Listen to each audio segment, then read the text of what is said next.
Calvin Klein is a brand with extremely deep roots in the beauty industry. Named for its founders, Calvin Klein made clothing that was designer-made, but middle America friendly.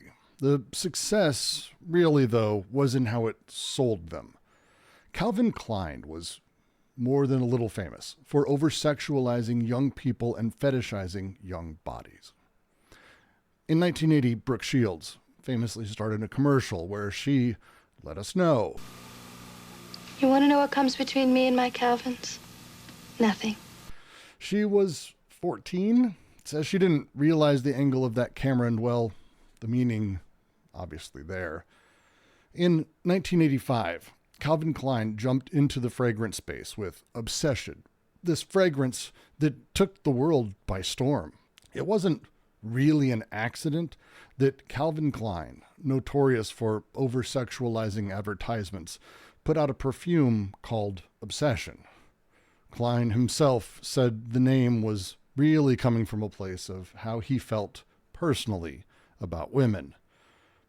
Given everything else we've seen, I really don't think he was lying. And thanks to this clever use of beauty imagery, Obsession became popular, kind of everywhere. This musky cinnamon smell it sort of had was pretty unique. And as a teenager and early 20-something, I was in a big perfume phase, and Obsession was one I really loved. There was something kind of magical in doing this ritual where you do a dab on your wrists, rub them together, rub on each side of your neck. The smell and that thing would take you back to other dates, other women, other moments that you could smell that. It got your mind and your soul and your body aroused in those ways, exciting you, preparing you. There's something powerful in such a repetition that calls things back. Of course, it introduces an interesting and possibly negative cycle. She loved me, and she's gone. Did I invent her? The secrets in her twilight eyes, the whispers at my bedside, her arms, her mouth. Saved me. But how? Her amber hair and all the smell of it. She's deep in my blood, the only woman I'll ever love. Love is child's play, once you've known obsession. See, when you put yourself in that same place to start, where you have this substance that lets you go back, it's not really about arousing you. It's arousing images, memories, structures. The smell almost made me, and probably others, prepare for brand new dates with brand new women, with all these possibilities by bringing up images and memories of old dates and previous women into my mind. Well, at least, you see, that used to be the case with Obsession. Capitalism being what it is, Obsession changed its formula right around 20 years ago when the brand was sold to a larger beauty conglomerate. And it's gross. It's awful now. But once in a while, I'll be smelling it when I walk around somewhere. It takes me right back in time. The film, The Substance, from director Corley Fargy, isn't another story about beauty, even though the surface read really can be that. There's something far more profound happening inside of how it works, something about a ritualistic cycle, repeating things both large and small, and this obsessive drive to do so. This is a story about how those cycles are not quite identical doubles. They're imperfect, nearly perfect copies. There's an arousal in this repetition, and that arousal does something for us. Younger, more beautiful, more perfect. One single injection unlocks your DNA, starting a new cellular division that will release another version of yourself. This is... So right here, let me warn you up front. I am going to presume you have sat through The Substance. This is the closest thing you're going to get to a spoiler warning. The rest of this film and the rest of everything is going to be completely ruined. If you have not seen it, do so right now. The Substance. When making any kind of art, let alone a film, it's very easy for people to forget that the medium is the message. You can get lost in dialogue or this actor, not realize the nature of film as this unique visual form. The substance embraces the medium of film in ways that showcase just an extraordinary skill of the director and also everyone else involved.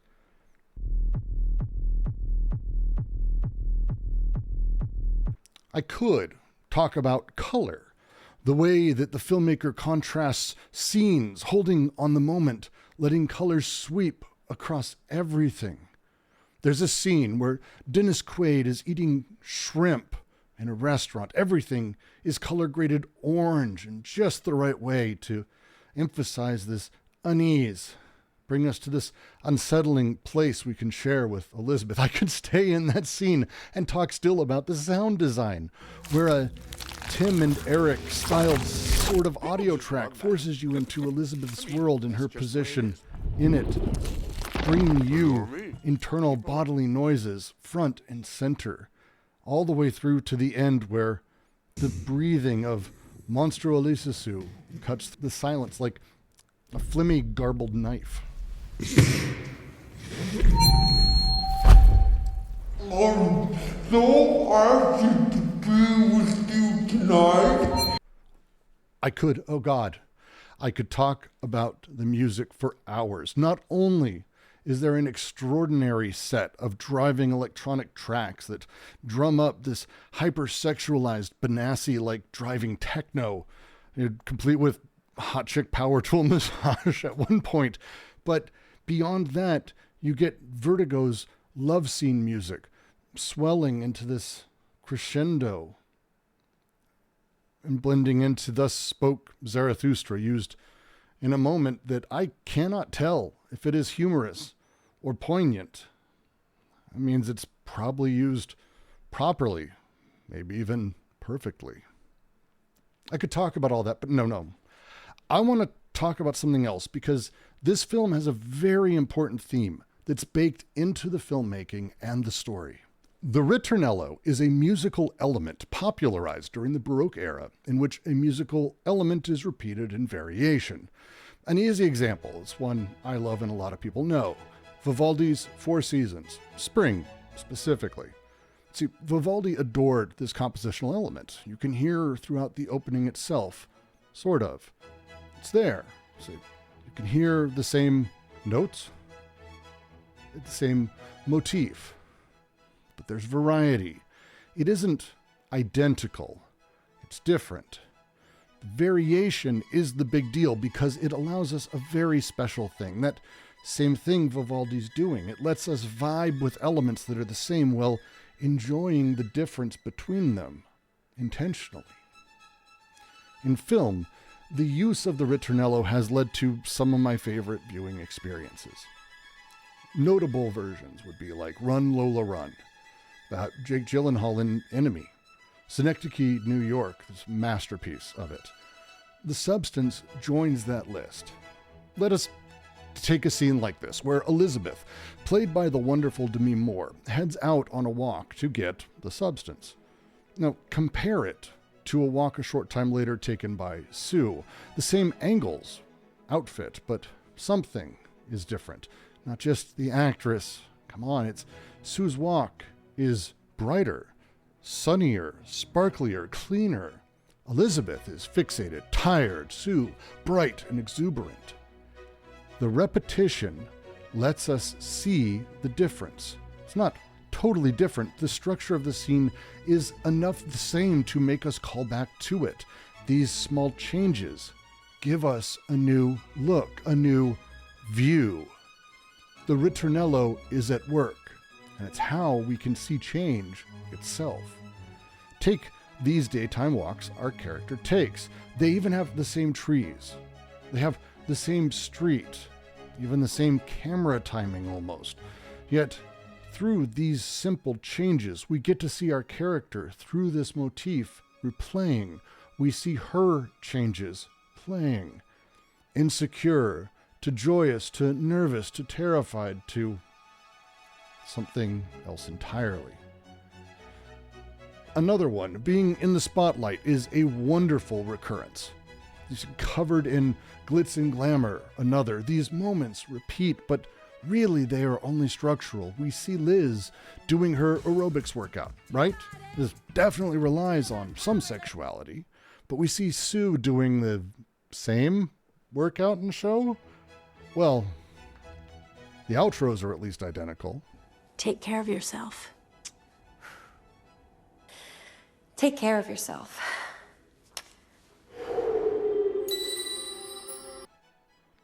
See, perhaps my favorite visually is the use of hallways. People walk down them, and they turn right.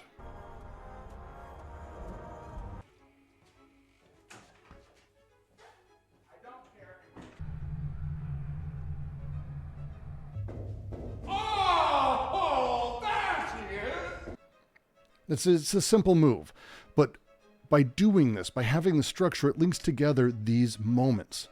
It makes the piece consistently point to itself, within itself, and what it is doing. Open with this very flat shot of an egg. One egg becoming two. Now, have Elizabeth take 2 Alka-Seltzers. Now have her fry 2 eggs. At some point, have her mix up many, many eggs in a bowl as the eggs fly haphazardly everywhere, covering everything. I'm certain that won't become a foreshadowing moment. More pronounced is the move as Elizabeth changes from this self-successful woman to tradwife fodder as we watch her read the paper one day as someone else vacuums. Then another day we see her leave the table to watch TV all day. Then we see her vacuuming. Soon we can't even get the angle anymore because she is where we were. She is cooking in that kitchen, thanks to a to keep you busy. Which leads me to what I think is the surface level reading of the film that I'm seeing everywhere. Did you know that women are exploited by the entertainment industry and over-sexualized to the point of severe mental damage? Of course you knew. Of course you knew. Everyone knows this. Our world is one where not only is that the case, but somehow we openly say such a thing in the industry itself. And then out of, what are you going to do about it? I mean, just take a look back for the last 50 years. Before I was even born, there was a film that came out starring a lot of actors I really love. Just dealing with a difficult issue. You see, Susan Sarandon, who's amazing, played this sex worker in this early 20th century New Orleans scene, right when New Orleans was starting to outlaw sex work.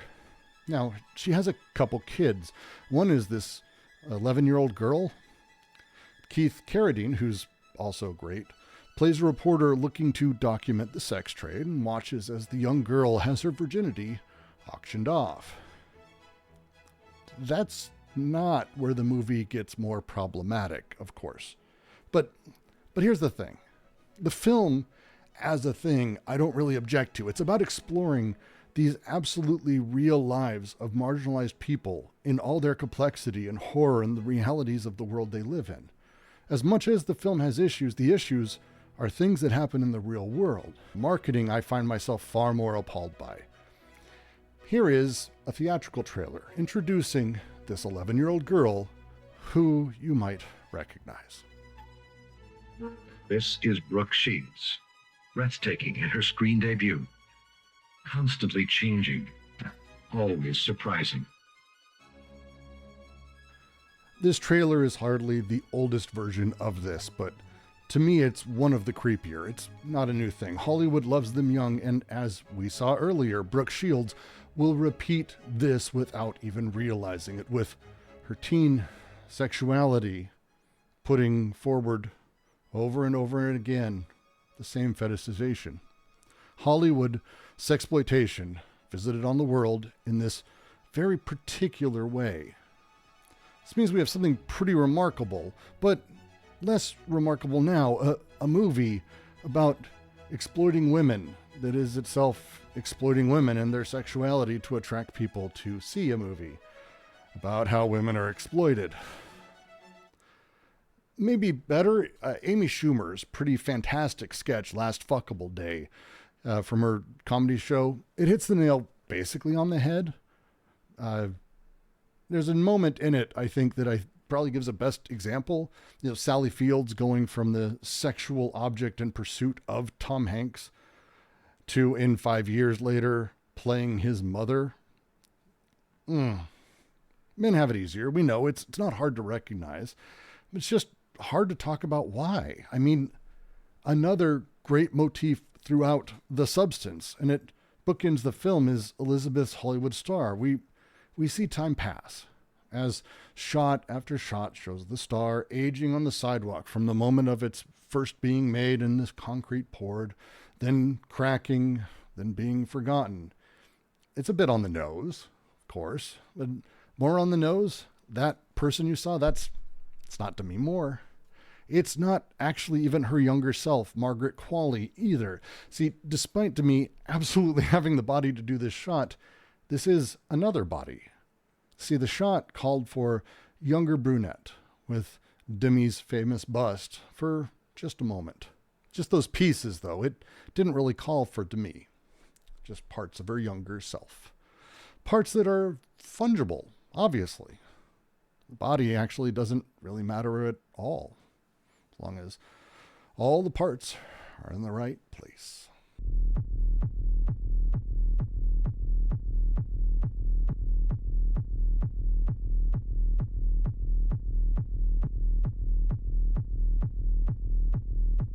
Vertigo is a Hitchcock masterpiece about obsession. The main character, Scotty, falls in love with a woman named Madeline he's trying to prevent from taking her own life. A blonde who wears makeup most men would say is going natural. Hidden from Scotty is the fact this woman isn't Madeline, but a pretender, hired so the real Madeline might be murdered under the guise of suicide. That suicide destroys the world of Scotty, sending him into a psychotic break. This woman he loved killing herself before him, even if it wasn't her. Scotty's stuck here in the past. His drives obsess over every minor detail about the moments leading up to watching this woman he loved throw herself off of this bell tower at a mission. Until one day, he sees a woman. It's this brunette with striking, more complex makeup and seemingly little in common on the surface with the love of his life. There's something, though, something about her. Very quickly, Scotty finds her, talks to her, pursues her, and she pursues him. He begins to transform Judy into Madeline. Her hair, her makeup, her dress, flowers, a necklace. Replicating this thing, it's pathological in him. It's internal. He is obsessed, but he is not alone. See, Judy, now made the object of this obsession, reveals her own obsession for this love that had been showered on her by Scotty. She's elated to reenact the past from her position, not considering how it ended the first time with her apparent death. Lost in this obsession, she simply doesn't care. Let Scotty sculpt me. I am loved. What The Substance does is it takes this vertigo dynamic and it internalizes it. Our protagonist isn't being modeled by a man with a compulsion. The compulsion is within herself. She is both the sculptor and the clay, the watching and the watch, the original and the copy. Elizabeth, the one obsessed with returning to the past. Sue, happy to be there, forgetting how it ends. Happy to be made piece by piece into what is needed. When we talk about beauty images in the world of capitalism, we are not just talking about whole pictures, not anymore. It's very, very unsatisfying to simply speak of magazine covers, as if anyone who's looking at these images is taking it in all at once as a single thing. The substance itself actually gives us the playground with which to understand how this works in the modern world. With a careful eye, we can understand how beauty images are broken down into their constituent parts, each functioning independently while still relating to the whole. Consider a typical beauty advertisement. We don't really see a complete person. We see lips, eyes, skin texture, tone, a shine in the hair, elements isolated, perfected, and recombined. This isn't really a marketing strategy. If these images were of the person in any meaningful way, you wouldn't be able to make them yours. It wouldn't become just for you. It's also what we see in the substance when we again look at these ritornellos and their wonderful variations. Let's go to the film and take a look at aerobics itself. See, Elizabeth, here, framed full screen, her movements are the focus, not her body. We actually see her completely. We might even be able to do the workout. Sue, I'm not sure we get more than a moment of her entire body throughout this. She is explicitly broken into discrete pieces and movements, skin and fabric contrasts that aren't even identifiable at points. This change is throughout the film, the shifting from the whole body to pieces, to parts. See, parts, they lose their own meaning, any collective meaning. Instead, they become yours, mine, what we take in and how we relate it to ourselves. Pieces for us, to make her pieces ours to react to value. Modern beauty capital doesn't really sell wholeness. It sells parts. Your lips need this. Your eyes need that. Your pores need another thing, etc., etc., etc. We are not trained to see ourselves as complete beings, but collections of improvable elements. You can't take in a whole billboard, but you're not supposed to. Your eyes, like with any image, move as they move. You take in what you take in. Some of you saw her cleavage first, others her hips, her eyes, her hair. Nobody saw a whole person. No one does that. That's because we don't sell products. We are selling you elements to your internal Scotty, your obsession with something of your own past and the images there. Scotty never cared about Madeline as a whole person. No. We sell Scotty the blonde hair, the lipstick, the dress, the necklace, the flowers. This is what happens. This is how we end up in the place we are and how Scotty ends up where he is. This obsession of overwriting what is with what was fills every moment of our modern consumer world. One fascinating book on this partiality and the reality of images within beauty media is Face, One Square Foot of Skin. Now, as an actress, now director, writer, Bateman was once one of those attractive it girls of the 80s and 90s. As she tells it, in her 40s, she happened to Google herself and found a horrifying rabbit hole of internet commentary focused around how old Justine Bateman looks now. Range of emotions and reactions followed this, a bunch of deeply honest and raw, sort of self-reflecting. And you see, she came out the other side realizing that she did value every line on her face, that she'd always looked up to women who showed their experiences, who had this honesty of expression. Her book, Face, well, she wrote it to explore and expose this unspoken reasons that there is so much hatred from within and without about women's older faces. I found it powerful. To paraphrase Justine, this face we have has been what felt all the warmth from every sun. It smelled every smell, smiled every smile, and expressed every expression, crying every tear. This square foot of flesh, it is a recording of the real experiences of our life. And we're going to throw it away? We remove the grooves of this record. We flatten every crease. We erase all these recordings. We do that by cutting it into pieces. This needs a tuck. This needs to be sucked out. We need to bend this, cut that, remove this. The substance is built with this intrinsically. The drive that unites Sue and Elizabeth, it never stops. With Sue enabled to reenact the parts of the obsession, she is happy to do so as she is being loved. The spotlight and cameras, they love her. Everyone loves her. She knows inherently. It's actually another go-round, the same abusive, damaging ride that will end with the same heartbreak and sadness. But, like Vertigo's Judy, Sue doesn't really care as long as she's loved. This is where the film, The Substance, transcends just a simple industry critique.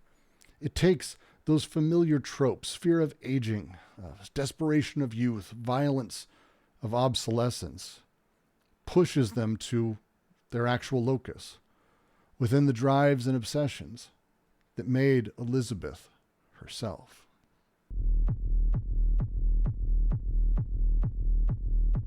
When Vertigo reaches its climax, Scotty stands at the top of the same bell tower with Judy fully transformed into Madeline at his side. How he describes it, though, it's really worth noting. What did he do? Did he train you? Did he rehearse you? Did he tell you exactly what to do, what to say? You were a very apt pupil, too, weren't you? You were a very apt pupil.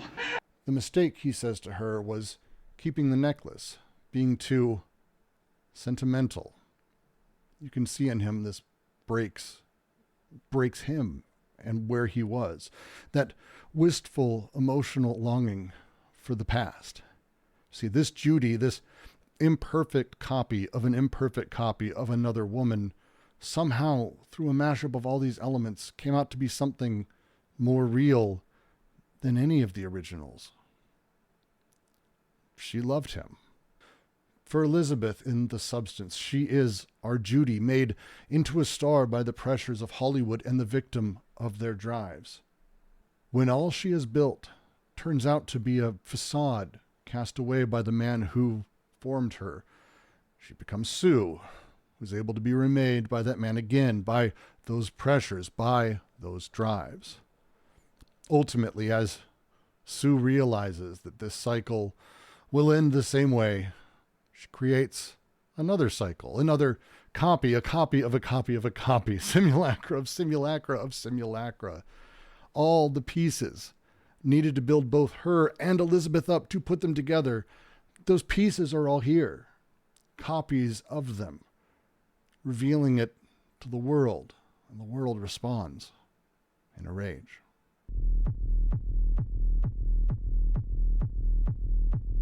Our heart beats and our blood pumps. This happens over and over, the pulsing of life through our veins.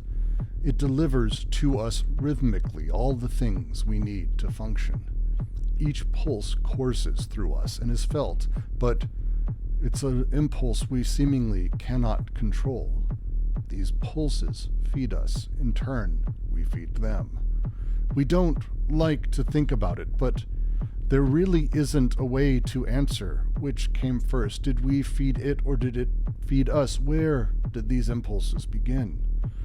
It's terrifying to consider, as we much prefer to pretend that we feed it, not that it feeds us. We love to have orderly things so we can always keep a balance between that which we empower and that which powers us. To me, this is the idea behind The Substance, not simply the film, but in the world of it, the regiment we witness repeatedly. You are one. You can't escape from yourself. Elizabeth is told early to remember one thing. She and her other, they are not two people.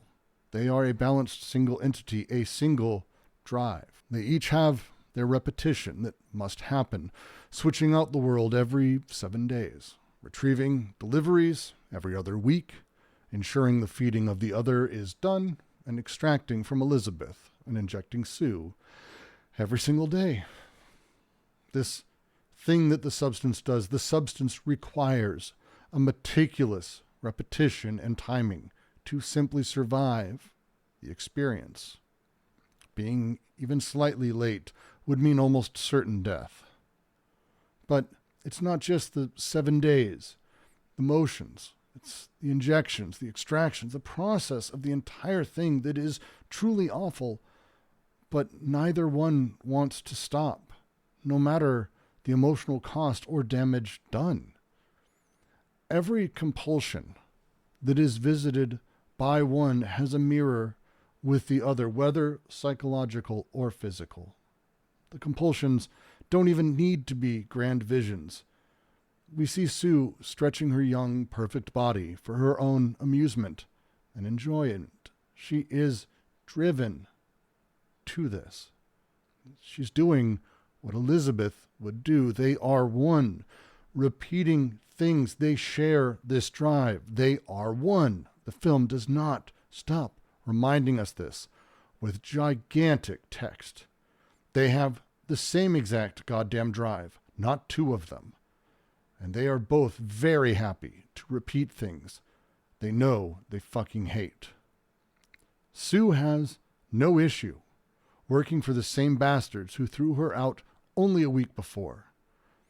This obsession through repetition is haunting. They are two bodies, one drive.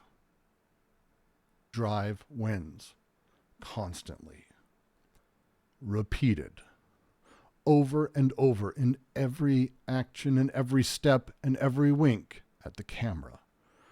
Elizabeth has the chance to stop this vicious circle multiple times. She doesn't, outright deciding not to. Her compulsion, that drive, pushing in again.